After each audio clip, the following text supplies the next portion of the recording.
All right, today we're taking on Genesis chapter 38. We have just begun the story of Joseph. We left off with his betrayal. We can see a little map here of how it worked. If you remember the story, how it went, Joseph is the favorite, and there in Hebron is where he is with his dad. His brothers are up in Shechem. He sends Joseph to go look for them. They're not there. They've moved on to Dothan. So he meets them in Dothan, and there they are. They conspire to kill him. And question is, why did his brothers want to kill him, or at least get rid of him? Because he was dad's favorite. Yeah. His dad's favorite, right? There's a jealousy aspect of it. That's one reason. There's a couple other reasons that are sort of hinted at in the. He clearly is Jacob's favorite. The dream he had that they would be bowing down to him at some point. Yeah, the God's word is given to Joseph that he will be exalted above his brothers. It's a disturbing, and even his father too. That his not just his brothers, but his father would be bowing down to him. That's a shocking word from the Lord. But he's just telling them what his dreams were, and he received it twice, and they resent him not just for being the favorite, but for those dreams, which are again not his own fantasies, but the revealed will of God. Their hatred is toward the word of God given to them. Jacob, if you noticed, is surprised by it, but he takes it to heart because he believes that this is something from God, doesn't understand it. But the brothers hate him for it, conspire to kill him. They also, if you remember, Jacob gave Joseph something that really irritated them. Swell looking coat or tunic, whatever you want to call it. Yeah. And that significance suggests the significance of that is that it sort of set him apart as being treated as the firstborn, that he would be given special privilege above his brothers. So there's a lot going on there. They want him to get rid of him, so they throw him in a pit. Reuben is trying to save him. But while he's away, they do something to actually Judah's idea, if I'm not mistaken, to do this. And what was their idea? Sell him. Yeah, let's sell them. There's some Ishmaelites coming down. They're heading down to Egypt. And so they're coming here. The Ishmaelites coming down this way, and they're heading out of Egypt. And they said, let's sell them off. And so for, what was it, 20 shekels? I can't remember how much it was. 20. 20 shekels, like a slave. They sell him as a slave, and they're done with him. They kill a goat, get his robe in the blood, bring that back to their dad, tell him that a wild animal must have eaten. Is this your son's coat? And of course, Jacob realized that. He believes the son has been torn apart and doesn't even have the body to grieve, and he's not going to get over this. He says, I'm gonna grieve till I die, basically. And no one can comfort him as much as they try. And that's where we left off with his story. Well, meanwhile, we're told that he's brought to Egypt, and Potiphar takes possession of him. And now we're going to leave Joseph's story for a brief interlude here in Genesis 38. And this is actually an important chapter because it focuses on Judah. And so far, what do we know about Judah? Who Yeah, is he? he has gone. That son has gone to the top of the food chain, so to speak, because of his brother's failures ahead of him. Yeah. If you remember, Reuben failed. Reuben had a scandal, as did Simeon and Levi. What was Reuben's scandal? Shacking up with his dad's concubine. Yeah. He commits just a treasonous act of rebellion and sleeps with one of his dad's concubines, and so that's really bad, which is suggesting why perhaps Reuben wanted to atone for that by saving Joseph. So that's a big scandal, and see, that kind of eliminates him off the top. He becomes just another tribe. He's the firstborn, but he becomes just another tribe in Israel. Simeon and Levi actually forfeit their inheritance, they will not possess land. Levi will become the priests who do not possess land. Simeon will be absorbed into Judah. What was their scandal? What did they do that was so distasteful to Jacob?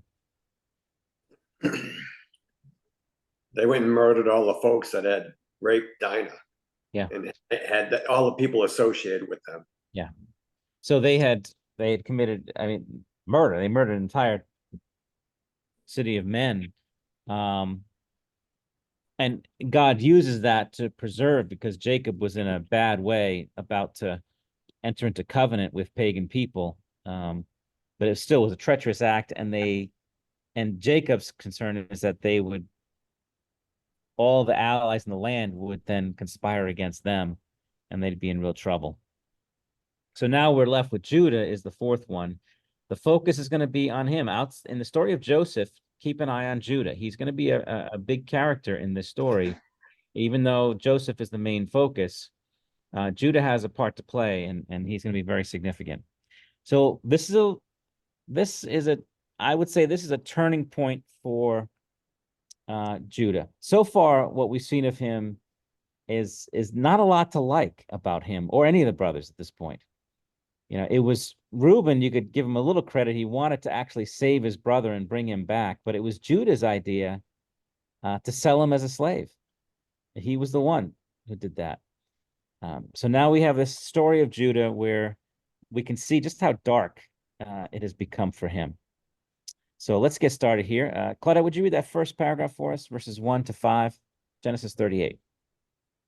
It happened at that time that Judah went down from his brothers and turned aside to a certain Adullamite, whose name was Hira.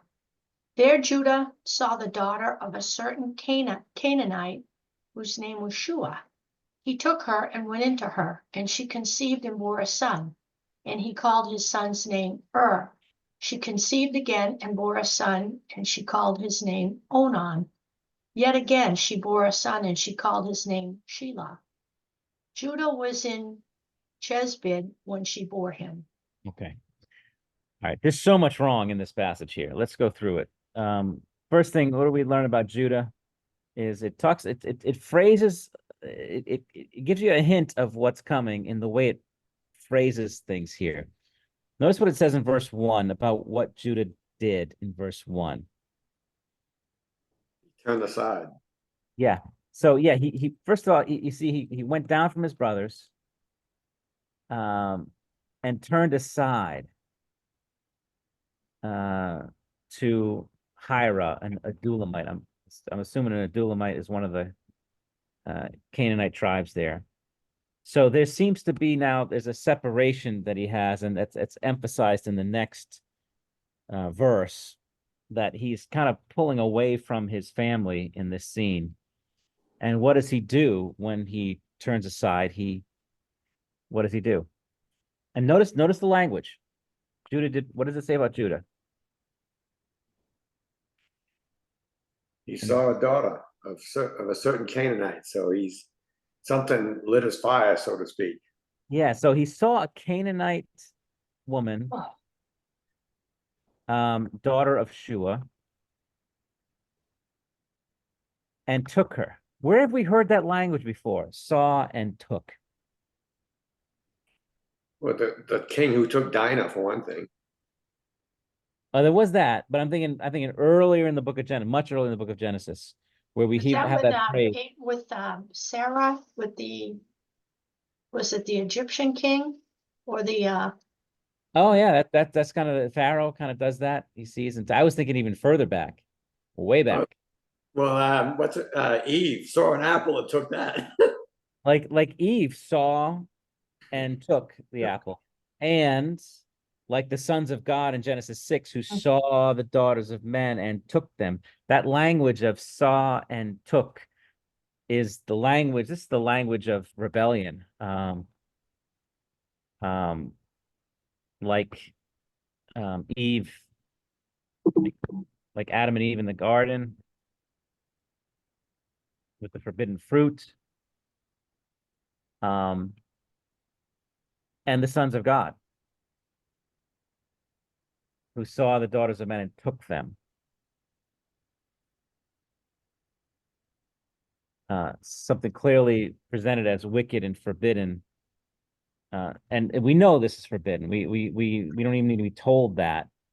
We saw that before with Esau. He goes after the Hittite women, and that causes great distress. So this is a crisis now. I mean, this is now the firstborn, and he's blowing it. He's throwing it away, going after Canaanite woman. And this woman, she conceives. You'll notice something that's said about this that's kind of interesting. She conceives 3 sons, and she names them. Well, and now where's Chezib? I'm not sure where Chezib is. I'm not sure if we have a note on that. Right. You're saying she names them? It says that she conceived, and she called their name. He took her. Okay, wait a minute. So he called the first one Yeah. Oh, that's interesting. So it's a little bit different. So she conceives, and Judah calls him She conceives again, and she calls him Onan. Yeah. And again, she calls him third Shelah. And Judah was in Chezib when she bore him. I'm not sure where Chezib is. Does that anyone have a note on that? Chezib? Yeah, I don't really have anything. Okay. All right. So that's the setup for it. So he takes a Canaanite woman. She conceives 3 sons, and Onan, and Shelah. Well, let's see what happens to these 3 sons. Verse 6 to 11. Rob, you want to get that for us? And Judah took a wife for his firstborn, and her name was Tamar. But Judah's firstborn, was wicked in the sight of the Lord, and the Lord put him to death. Then Judah said to Onan, "Go into your brother's wife and perform a duty of a brother-in-law to her, and raise up offspring for your brother." But Onan knew that the offspring would not be his. So whenever he went into his brother's wife, he would waste the semen on the ground so as not to give offspring to his brother. And what he did was wicked in the sight of the Lord, and he put him to death also. Then Judah said to Tamar, his daughter-in-law, "Remain a widow in your father's house till Shelah, my son, grows up," for he feared that he would die like his brothers. So Tamar went and remained in her father's house. All right. All right, the drama begins. So Judah now takes a wife, and her name is Tamar. Tamar. Tamar. All right, what do we know about So now we have these 3 sons coming into the fore. So the first thing is what is the situation with firstborn? He was wicked. Okay, he was wicked.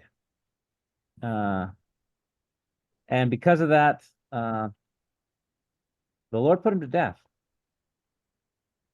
We don't know what his sin was or how the Lord put him to death, but it's very clear he was deserving of it. And there's a wickedness here. Now it's obvious. I'm sure it has to do with there's going to be idolatry and paganism in this, because he's joined himself to a Canaanite woman. That's going to happen, and I'm convinced that the children typically take the faith of their mothers more than anything else. They're the ones, the biggest influence on them, and so he's probably going after other gods, and his wickedness is probably being seen in numerous ways, whether deceit or violence or whatever it is. But he's put to death for it after being married to Tamar. That's all that's set up. I'm sorry. That's all set up for Onan now. What's going on with Onan? What's his? We hear that the Lord is angry with him and puts him to death. What did he do? What's the sin? He didn't want to have children that would have belonged ultimately to his brother, who was the first Yeah, husband. yeah. So we'll kind of break it down this way. His obligation, according to the law, is to take Tamar. Now, I don't know if again they practice polygamy oftentimes, obviously. Whether he had a wife already, but either way, his obligation is to produce offspring for his brother. For his brother. That's so he's going to take Tamar, and that firstborn child for her would then be the son of would be counted as Er's offspring. Why doesn't he do it? But so what does he do? Let's talk about what he does. What does he do?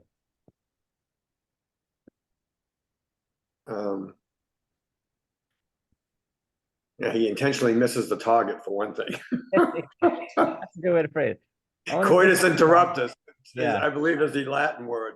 That is correct. Coitus interruptus, right? This is the target. So some have said like they've called onanism as masturbation, but it's not. That's not what he does here. This is someone who is having sex with her and pulls out so that nothing of his will go into her, and she will not be able to become pregnant from it. Which is really sleazy when you think about it, because now he's using her like a prostitute here for his own sexual gratification without providing what is due her, which is a child. That's the whole purpose of this. There's certainly always a pleasure in the sexual encounter. There should be. He'll take the pleasure, but not the responsibility. He treats her like a prostitute, basically, in doing this. So at least it would have been honorable if he refused and said, no, I won't take her as a wife. Like, if you remember the story of Ruth, when there was a relative closer to her that said, no, don't want her. And then it would have gone to the next one. But he doesn't. He doesn't. He acts deceitfully and takes her, but then pretends like she can't have kids. It just doesn't work. So, yeah. Yeah, but isn't he doing it because because Judah's telling him to do that? Well, it He's says really kind of following what his father is telling him, and he doesn't want to. Well, he's supposed to produce children for his brother, the one who died. so think about it. Whenever multiple occasions, this isn't just one time. So he takes her as a lover, if you will, but then does it in such a way that she can't get pregnant by pulling out. All right. It's a scandalous thing because there's a deceit to it, so that he's giving his father the impression that he is doing his duty. And that tough luck, she just can't have kids, and it's his own, so he does it for his own selfish pleasure, but he knows, and he pulls up because the reason he does it is, we're told, is why in verse 9. What's the reason? Because the offspring wouldn't be his. Yeah, because he knew the offspring wouldn't be his, which means, so what happens is if he sees himself in a competition with his brother, like you fighting with your siblings over the inheritance. If his brother does not have kids, that's more for him. He becomes the firstborn. His kids would then be the ones benefiting of it. If he provides a son for his brother, then that takes away from his inheritance. So it's pure selfishness is what's happening here. And the Lord sees this, not happy about it, and what happens to him? He kills him. Kills him. Selfishness, and the Lord puts him to death also. It's interesting because in the New Testament, they talk about a sin unto death also. Hmm. There are times where Yeah. God just take you off the scene. Yeah, and I think that's a great reference. I think it kind of applies here because the sin unto death is it's a wickedness. It's a it's not the sin of someone who's trying. It's the sin of a traitor. It's someone who is pretending, who is not of goodwill, we could say. So it's not like Onan's trying to be a good son, but just can't figure it out and make some mistakes. It's not like that. It's not even like David when he gets carried away by his own lusts. He's just in a bad state of mind, but there's a treachery in him. There's a deceitfulness, a serpentine quality, if you will, for him. And I think it is kind of a good example of a sin unto death. Because on the one hand, you say, what's the big deal? I mean, really, he didn't kill anybody, he didn't hurt anybody, he just, he just pulled out. That's all. What's the big deal?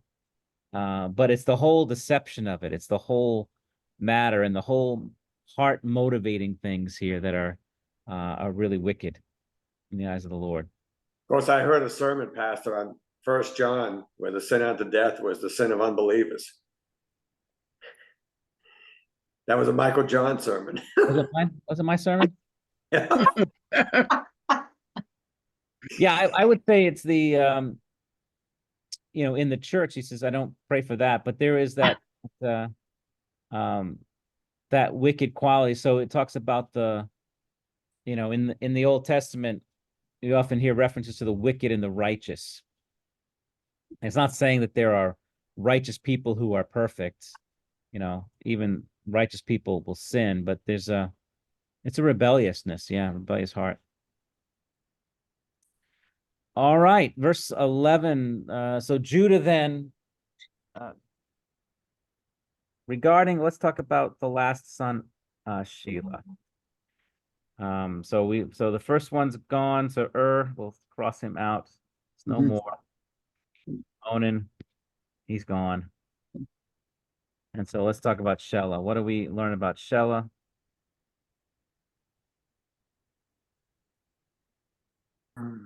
Well, Well, apparently he's too young. yeah, he's too young to marry at this point.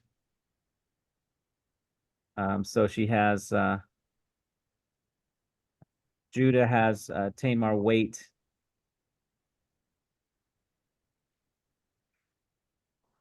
And where's she gonna wait? Live as a widow. In her father's house. Basically go home Go home. and live as a widow until Shelah is old enough, grows up. He sends her away, which is interesting. He sends her away. Why does he send her away?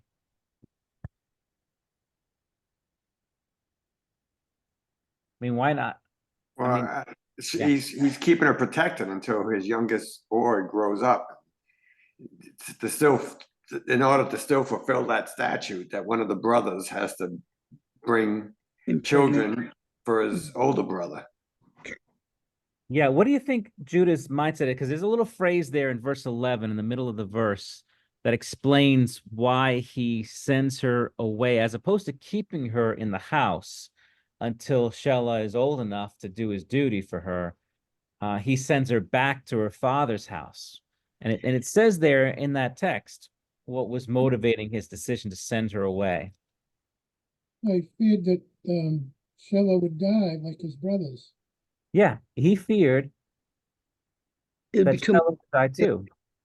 What is that? What is Judah thinking? that she might be too much of a temptation, and Basi- history will repeat itself. Yeah, he's looking at this, and I think his reasoning is, okay, I got this woman Tamar, I gave her to my son and he died. Then I gave her to Onan and he dies. And he's probably thinking, what's the common factor here? She's the issue. She's the reason that my boys are dropping dead. And if I give her to my son Shelah, he's going to die too. He is not, it doesn't get a sense that it's the Lord who sees the wickedness of these guys and puts them to death. It's not Judah who calls them out for their wickedness. It seems to me that Judah seems to think that maybe Tamar is the problem here. Maybe she's the one bringing this curse upon the household and not the wickedness of and Onan, which is why he's fearing that she's like a cursed woman who's going to bring death upon his third son as well. Of course, that's not the case, but that's, I think, what he's thinking here. I think he's really, there's a blindness in Judah that we've seen before, whether with Esau, with Jacob, with the others before them. He's in a dark place, and it only gets worse as we continue the passage here. So let's take a look at 12 down to 19. Bob, you want to get that for us? In the course of time, the wife of Judah, Shua's daughter, died. When Judah was comforted, he went up to Tinham, to his sheep shearers. Getting us all messed up here. He and his friend Hira, the Adulamite. And when Tamar was told, your father-in-law is going up to Timnah to shear his sheep, she took off her widow's garments and covered herself with a veil, wrapping herself up, and sat at the entrance to Enem, which is on the road to Timnah. For she saw that Shelah was grown up, and she had not been given to him in marriage. When Judah saw her, he thought she was a prostitute, for she had covered her face. He turned to her at the roadside and said, "Come, let me come into you," for he did not know that she was his daughter-in-law. She said, "What will you give me that you may come in to me?" He answered, "I will send you a young goat from the flock." And she said, "If you give me a pledge until you send it, if you give me a pledge until you send it." He said, "What pledge shall I give you?" She replied, "Your signet and the cord and your staff that is in your hand." So he gave them to her, and she went, and he went into her, and she conceived by him. Then she arose and went away, and taking off her veil, she put on the garments of her widowhood. All right. So what's happened to start this story now? How does it begin?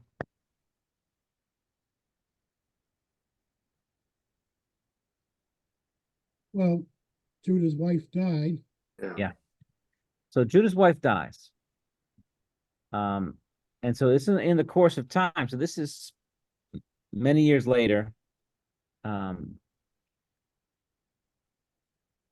And Judah is, after Judah finishes grieving, when he goes someplace. Where does he go? Timnah.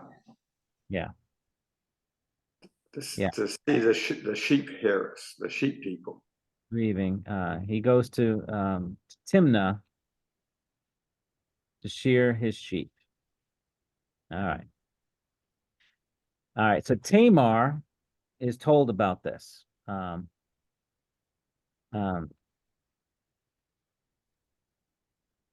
And what does she do? Verse 14 and following here. She conceals who she really is and sets a trap for Judah. So she takes off her widow's garments. Now, who knows? I mean, remember, she's gone off she's had to live as a widow now for many years in her father's house. He has not sent for her to give her to his youngest son so that she can have a family and children. And she's just stuck there, and he has not moved on that, and she's living there as a widow. And so she hears that he's gone up there, and so she takes off her widow's clothing and she covers herself with a veil. Okay. And where does she go to with the veil? And then sits somewhere. Along the route that Judah's come along, so that he bumps into her. So sits at the entrance to Enaim, which I'm told here, the name means eyes. Interesting. Which is sort of a little bit, I think, a little bit of an irony to the passage in that he can't see. We've seen this theme, haven't we, a few times, where people are blind, they cannot see what's before them, beginning with Isaac cannot see, and he's about to bless Esau. We saw it with Jacob when he is fooled into taking Leah. He cannot see until the morning that it's Leah and not Rachel, the one that he wanted. Here we have another case of someone who can't see properly here. And she's hidden before him. And so the reason she does that is because, as it tells us right in that text, Yeah, Judah hasn't fulfilled his promise to send Sheila.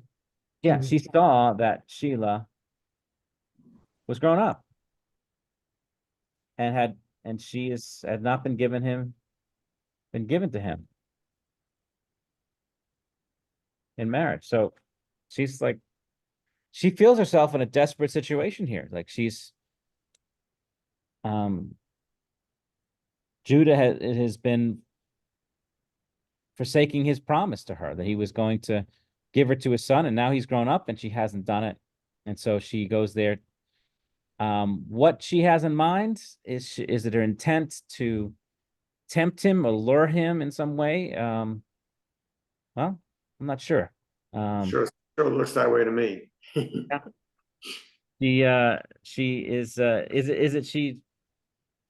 Is she playing the prostitute? It says here, when Judah sees Tamar, he assumes that she's a prostitute, so she had covered her face. Since betrothed women wore veils, Judah's belief that Tamar was a prostitute would not have been simply based on her covered face. Her lone presence by the roadside possibly contributed to his assumption. That's why they're sometimes called the wayward woman, the waysides with prostitution. So that she is sitting at that place by herself in an entrance, the way she's dressed. Interesting how prostitutes were dressed very differently back then, and fully covered with a veil as opposed to the way they are today. And so what happens next? Judah sees her. Yep. Um, And he has sex with her. yeah.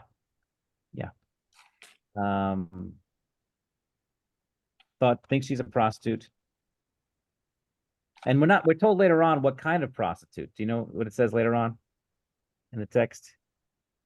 In verse 21, you can see she's referred to as a cult prostitute.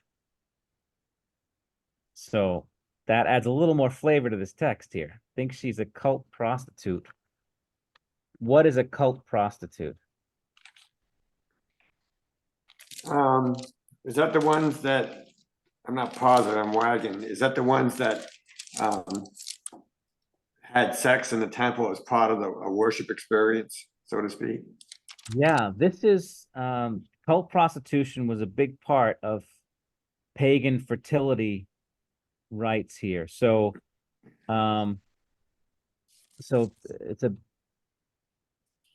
this was part of pagan worship regarding fertility rites. So if you were looking for, if you wanted to have children, or if you wanted to have good crops, they believe that the gods need to sort of have sex in order for there to be an abundant harvest of sorts. So you want to inspire them, and so you do these fertility rites, and like for better crops, or in who knows, if in Judah's terms it might be for more sheep, for or bigger herds. It's kind of this is why, you can see why paganism and idolatry is so popular. It's because you can indulge your selfish desires and call it worship. And you can call it, it's part of your religious duty to indulge yourself in this way. So Judah, there's going to be obviously however, whatever motivates him is, I think it's clear, he's motivated by sexual desire. We could certainly say that. But as well as a pagan, he's a full-on pagan at this point. That he's going into this and being a part of this. So he's really been corrupted. This is, when you think about Judah and the crisis that we're in, we're about to lose another tribe here. Everything's going to fall apart. So, and then furthermore, he is about to let his line die, as he's not giving Shelah to Tamar because he's afraid that his boy will die. This is just a disaster. All that's happening. So, and I'm going to add fear and selfishness and just the whole gambit here. Judah is really the issue here. Tamar is, when you think about who Tamar is, I think she's even she's probably a Canaanite woman, for one thing. She's been living with her father as a widow. She is really not the problem here. As she goes there, she's in a desperate place. Yeah. No, I was just thinking as you were talking, I knew it was in one of these genealogies, but in Matthew's genealogy, she's in Christ's ancestry. Oh, yeah. Yeah, absolutely. It's interesting because there are going to be a few prostitutes in there. Rahab, yeah, Tamar. So that whole scandal of it. But again, you see now what you're seeing, like we saw before, how the Lord will use an evil thing, an act of deception, to save the day. Someone is in a dark place, and through deception, he will it's almost like two wrongs make it right somehow. It's just like he takes, through an act of scandal and deception, he brings about his will and accomplishes his purpose. That seems to be the continual theme. You meant it for evil, God worked it for good. This is how he works his plan. He doesn't work in spite of the evil and the wickedness of mankind. He works through it, and he uses it, ordains it all. And same thing here. It's like she is, it's a terrible thing that happens. It's a horrible thing that happens here. And she allows it to happen. She clearly wants it to happen. She could have easily, if she wasn't wanting to be mistaken for a prostitute, she could have pulled back her veil and reminded him who she is. But she allows to go through this. She intends to get pregnant by this man. She intends to have children. And you know what? Part of me is like, what are you going to do at this point? She's going to die a widow, unloved, uncared for. What's going to happen when her parents die? There's no husband to care for her. And no children. He is leaving her out to die. He is not doing his duty to her. It's a shameful thing what's happening to her. She does a shameful thing and pretending to be a prostitute and goes through with it. He, of course, does a more shameful thing in pursuing this. And it's just shame all around. So he goes into her, and she then returns home, and as if nothing happened, basically. All right. But before she does, if you remember, there's a little exchange that goes on at the end of this, after he has sex with her, or before he has sex with her. What does he do? He gave her a goat and from the flock. He gave her something. So he doesn't have anything to give her at this point. He says, I'll send you a goat from my flock. That's what I'll do that for you. But he doesn't have it with him. He says, but I'll give you a pledge until you send it. And so Judah gives a pledge. And what's the pledge? His signet and signet, cord, and Okay. staff. Of a signet, cord, and staff. Okay, what's the signet? Must be like a signet ring, right? It's a Guessing, right? stamp. Or, It's Or what they a- used to stamp their, it could be a stamp, like every ruler would have a stamp that they'd put on an envelope, maybe something like that. To It says the identify. Yeah, the signet may have been a small cylinder seal that was worn on a cord around the neck. The seal was rolled over soft clay to give a unique impression identifying the owner. So it's clear that this is his. So the signet would identify him. So it's not just any man's cord. And then a cord and his cord and staff. And then she returns home as if nothing happened. And he's thinking she's going to be there for the day. And when he comes back, he'll give her one of the goats, or send her one of the goats. But then he comes back and when she sends the goat, she's gone. So let's pick it up from there. Verse 20 to 23. Elizabeth, you want to read that for us? Sure. When Judah sent the young goat by his friend, the Adullamite, to take back the pledge from the woman's hand, he did not find her.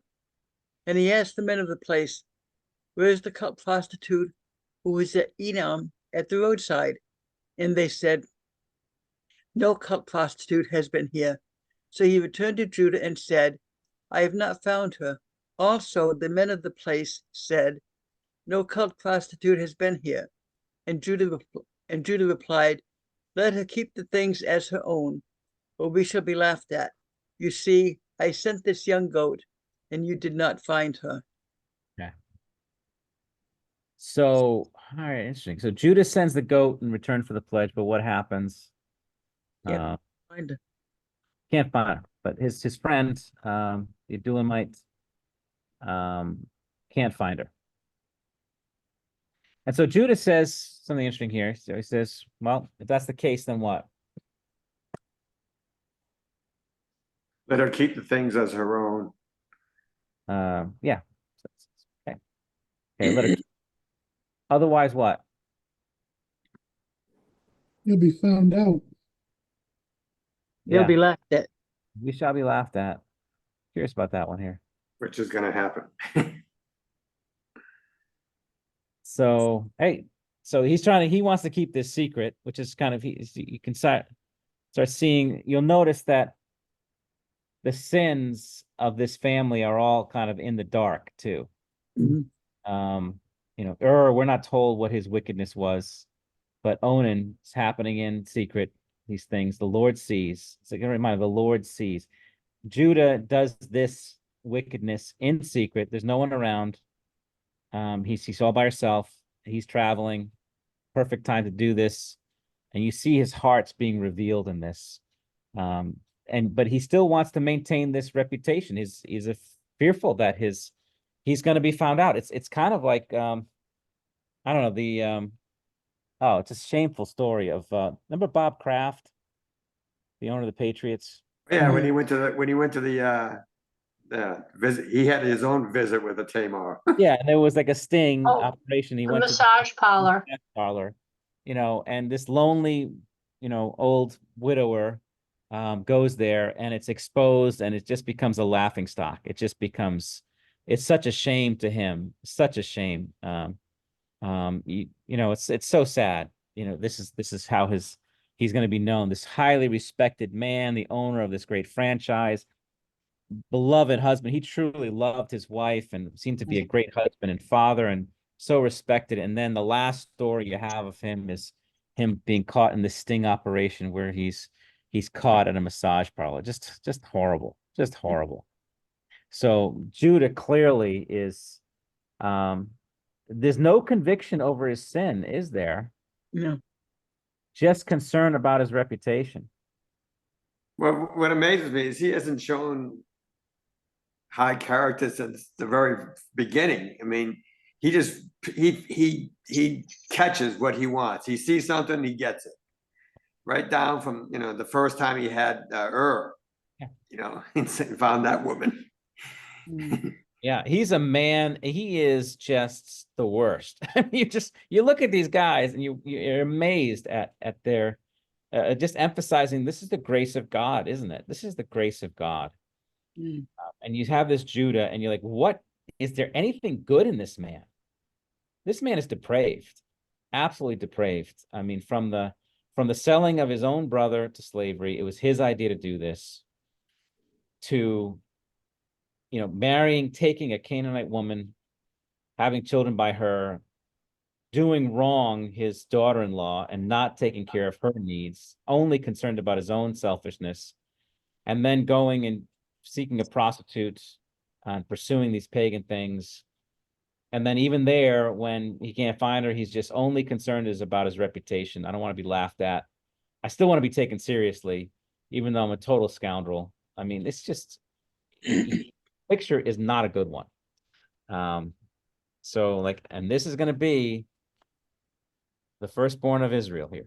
So let's pick it up there. 24 to 26. Very important paragraph here. 24, 26. Claudette, get the force. Yep. About 3 months later, Judah was told, Tamar, your daughter-in-law, has been immoral. Moreover, she is pregnant by immorality. And Judah said, bring her out and let her be burned. As she was being brought out, she sent word to her father-in-law, by the man to whom these belong, I am pregnant. And she said, please identify whose these are, the signet and the cord and the staff. And Judah identified them and said, she is more righteous than I, since I did not give her to my son Shelah. And he did not know her again. Okay, so 3 months later, Tamar starts the show as pregnant, and they know that this is not from Shelah, is it? This is as pregnant, and this by an immoral act.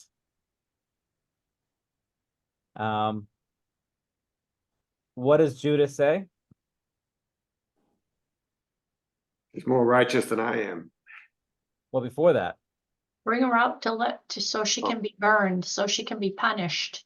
bring her out and burn her. Golly. This is kind of like when the prostitute was brought to Christ. Like you were saying in your sermon, where's the husband? Yeah. Bring her out to be burned. Never mind you that you're a scumbag yourself. Yeah. Bring her out to be burned. It's amazing. I mean, Judah is fast becoming my least favorite person of all time in this passage. The self-righteousness of this man. It's bad enough his own depravity and wickedness and the things he did. Look at how he has just gone astray, acting like in full rebellion, doing unfaithful, sexually immoral, selfish, all these things. And then his only concern is about his reputation, and he sounds just like the Pharisees, just so self-righteous. This self-righteous indignation is appalling. I can't stand it. It reminded me of when it was remember the Clarence Thomas trials when he was being put to Supreme Court. And do you remember the scenes where I think it was Ted Kennedy was going after him for all these, because he was falsely accused of all these sexual inappropriate things. Yeah. Ted Kennedy had the nerve to be up there and berate him for his immorality. It was like, that is just through the roof. Awful.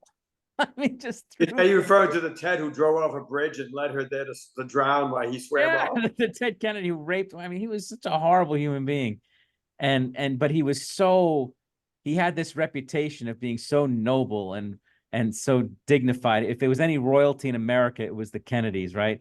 And he was such a sleazy guy. And for him to be up there berating Clarence Thomas, a really good family man, was just sickening. It was it was appalling. Judah sounds like this. He's just, I mean, I'm stunned. You're absolutely stunned at the darkness of this man. She responds. Tamar responds and says what? The person who owns these things is the one. Here's the father. At that point, I would be grasping my chest and having a stroke. So can you imagine? I mean, this is now, I mean, there's a certain pleasure in this as he is his biggest fear of being laughed at. He is the public humiliation now. This is the humbling of Judah.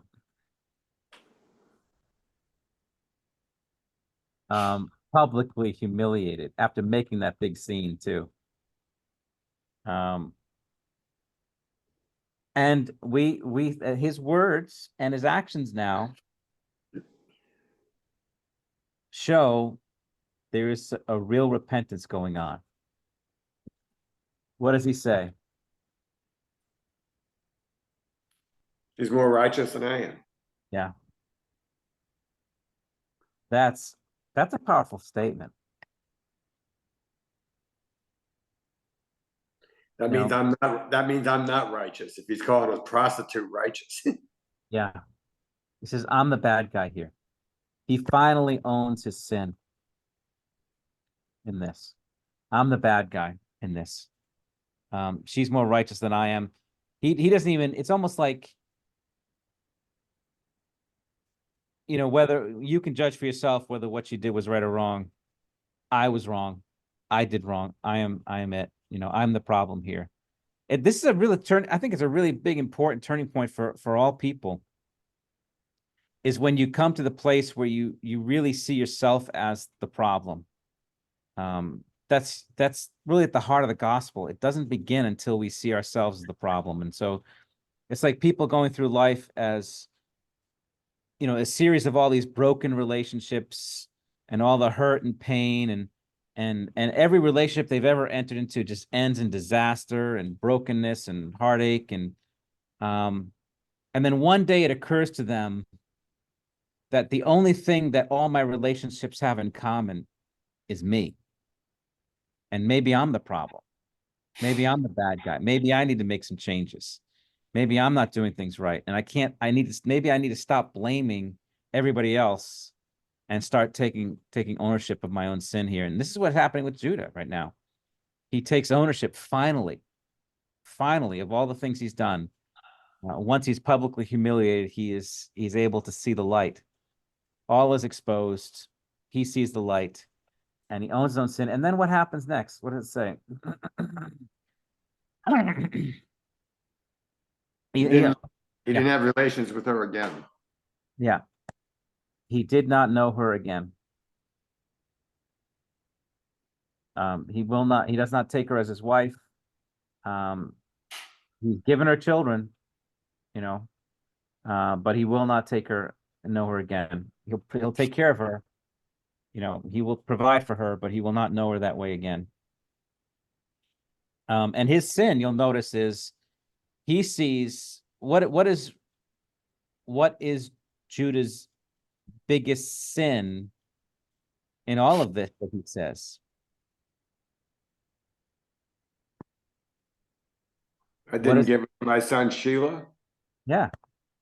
I did not give her to my son Sheila. That's interesting. He doesn't, his biggest issue here for all the stuff that happened, going to a prostitute, marrying a Canaanite woman, is he broke his promise. That's the biggest treachery here, is he promised her his son, Sheila, and he broke it. He did not keep that promise because of his fear. And he sees that as that's the most convicting sin of his own here. That's what spurred this whole scene on. if he had given her the son Shelah, this would have never happened. It would have, she would have had children by him, hopefully, and things would have been fine. But he did not do that. And so, and now by giving her kids, he can't give his son to her now anyway. He sort of, defiled her for him. So there you go. So his unfaithfulness, broken promise, unfaithfulness is at the heart of all of this. All right, well, let's finish the story because it ends, I guess it sort of ends with a little bit of a happy ending here, if you could call it that. Rob, you want to bring us home here? 27 to 30. When the time of her labor came, there were twins in her womb. And when she was in labor, one put out a hand, and the midwife took and tied a scarlet thread on his hand, saying, "This one came out first." But as he drew back his hand, behold, his brother came out. And she said, "What a breach you have made for yourself." Therefore his name was called Perez. Afterward his brother came out with the scarlet thread in his hand, and his name was called Zerah. Okay. All right. So again, we have twins. Even in the womb, someone is doing, the firstborn gets screwed here by the secondborn, so to speak. It gets reversed. He pulled him back in, I guess. So we have, what is it? Who's the firstborn? So Zerah sticks out his hand. And the midwife, that's really kind of interesting, ties a scarlet thread around his hand, right? The midwife, and why does she do that? To identify the first. Yeah.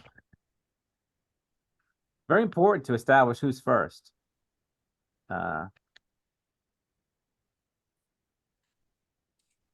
However, he draws back his hand.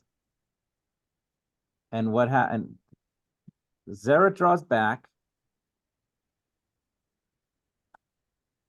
And Perez reaches, right?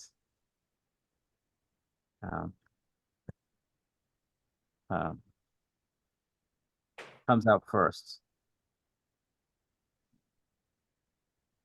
And what you have made a breach for yourself, therefore his name is called Perez. Perez means breach. Anyone know what Zerah means? Not sure what Zerah means.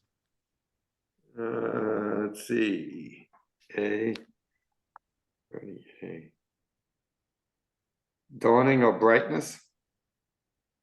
Adorning or brightness. Or brightness. Okay, maybe from the scarlet thread, I guess. So, all right. So it becomes clear that Perez is the guy, he's the firstborn. And again, you have this battle of twins, and things get turned around.